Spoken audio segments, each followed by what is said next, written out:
Hi, everyone. This is your host, Meenu Serene, with another episode of the podcast, Blockchain Hustle. We are in the NFT series, and in my introductory episode of the series, I mentioned about covering three main categories of this NFT ecosystem. The first one is the NFT infrastructure, the space in which the players are actively building the basic building blocks, the Lego blocks for this infrastructure, and on top of which the various niche applications, etc., can be built. The second one is the NFT application verticals, and the third one is your NFT anchored communities. Now, I have shared on the NFT infrastructure players in my previous 4 or 5 episodes. And I start with the second category, which is the NFT application verticals in this episode.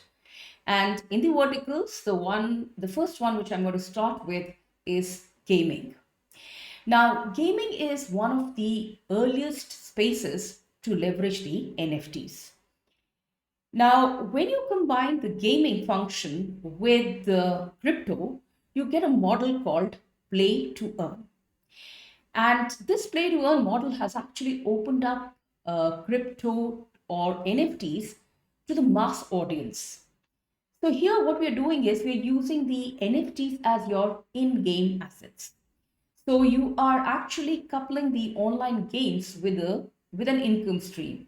So it is like while entertaining, which is brought about by the games, these games have spurred crypto adoption amongst the gaming community.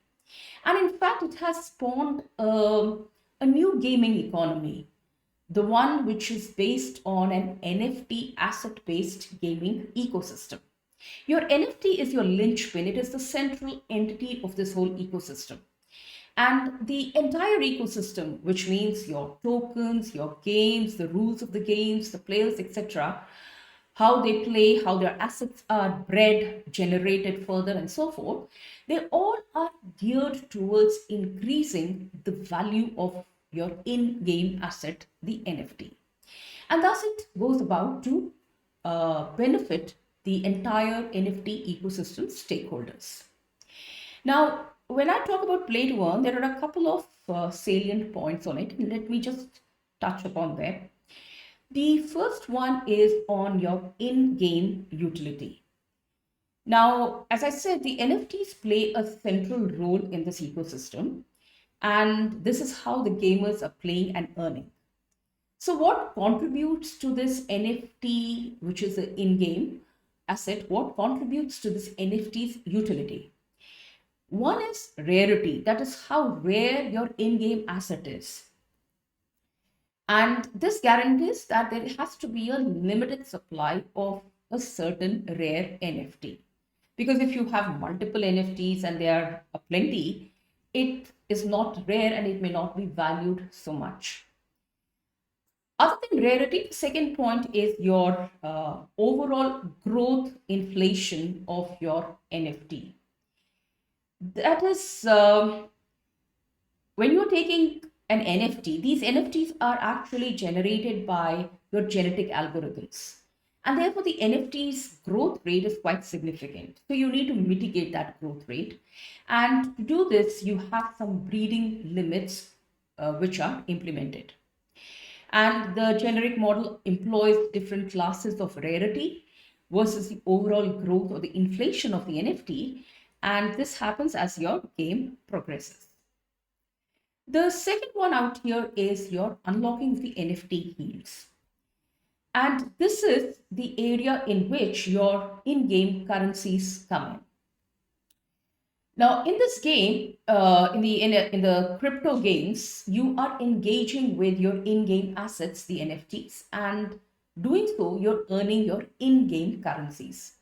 So you engage with NFTs, and you're earning currencies in this, and thus you have transformed your NFTs into yield-generating assets because they're giving you currencies, they're giving you income. And if you're lucky or rich enough to hold several of these in-game assets or these NFTs, you can actually lend them to gamers to play on your behalf. in exchange of a percentage of the yield. And this is something like what Yield Guild does. It acquires the useful NFTs and then it loans them to the gamers in exchange for a portion of the yields. So in today's episode, I will share on one of the most popular games out there, which is Axie Infinity. Now, Axie Infinity is a play to earn game. It's a play to earn model, and it is one of the most heavily used applications on Ethereum. And as I said, it's a play to earn model, therefore, the users are playing to earn gameplay. So just let me share a quick snippet into the workings of Axie Infinity. So the main character here is called Axie, which is an NFT. It's a main game character. It is an ERC 721 token, and it's an NFT with some unique characteristics. And it is these characteristics that lends the rarity and the in-game utility, the two salient points that I had mentioned earlier. It is these characters which influences these two things, the rarity and in-game utility. And you have multiple NFTs. Each has their own different levels of rarity and utility. And therefore, each Axie has its own pricing. And the characteristics of each Axie depends upon the characteristics of its parents. And they are generated, as I mentioned earlier, by genetic algorithms. There are, as far as the tokenomics is concerned, there are two Ethereum-based tokens here. One of them is a governance token, and the other is a utility token. The governance token is called Axis, which stands for your Axie Infinity shards. And the second token, which is a utility token, is called SLP, the small love potion. It's a utility token which is used within the game as the in-game currency. Remember, I mentioned that it is player-owned economy. Now, when you are breeding an Axie, you do need some money to do that. You need your SLP, the small love potion, as well as a breeding fee, which is paid partially in the governance token of AXS. As far as the token supply is concerned, SLP has an unlimited supply. So as more and more players join your game, the supply of the SLP also increases. And the access token is limited to 27 million as far as the supply goes. Now, let's delve a little bit into each of these tokens. Now, the governance token, as I mentioned, is access. It shapes the ecosystem upgrades and how the community treasury is going to be used. So there are three main purposes to this access token. One is governance, second is staking, and the third one is payment. So when we talk about governance, we're talking about the in-game voting rights, the receiving of the rewards, and so forth. Staking is in return for holding your access tokens, in return for supporting that ecosystem, the access holders can claim rewards. Payment, as I mentioned, the breeding fees, which is there for participating in the economy, the players get the need to pay, and they can earn the access on playing games in the Axie Infinity universe, and also they can get it through the user-generated content initiative. So that's about Access, the governance token. The second token is your SLP. These SLPs are mined when you're playing the game. So you play and you win SLPs. And you do need SLPs to breed an Axie.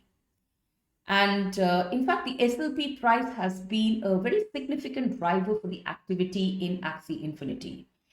Players, they can actually sell their SLP tokens to other players who need those SLP tokens to breed new assets. So that could become as an income generator. And you can also earn SLPs by participating in the promotions, in the events, and so forth. So broadly speaking, these are the two tokens, Access and SLP. And the two tokens and the way they work, etc., all geared towards enhancing the value of the NFT, your in-game asset, which is your Axie. Now comes the games. Now there are various games, and one of the good features that I found here is that all the games are connected together. As in, the characters can move across the games, and this gives them more values. The Axies more values, and a higher collectability and an increased utility. As far as the economics is concerned, the game has a pretty high barrier of entry. When you buy an Axie, it can set you back by quite a big figure. But it does come with certain benefits like your true ownership and, of course, the earnings. And the appreciation is quite high in the access because it is tied to the revenues of the game. So if you look at all these things, that is the NFT by itself, the rarity and the utility, the tokens, the games, all of it are by using the NFT as the main in-game asset, everything is geared towards enhancing the value of that asset. And that is how it has spawned a very huge economic ecosystem. Now, while I was going through this profile, I found a very interesting observation on the game's economics. Like once you have bought yourself into the game, you can start earning by just playing. So in fact, the competitor of this game is not just the other are not just the other games, or rather the gaming companies, but it is also the work by itself. That is the corporates, etc., which are offering jobs, because you are having an alternate stream of revenue. So while people may throng this platform for earning money, eventually it could be just for playing the game. But whichever way you look at it, it has spawned uh, an altogether new economic gaming ecosystem. So that is the one of the application verticals, which is gaming. And in my next episode, I would touch upon another such vertical, which is on the luxury items and wearables. How are they leveraging NFTs? So do stay tuned for that episode and thanks for the listen. Cheers.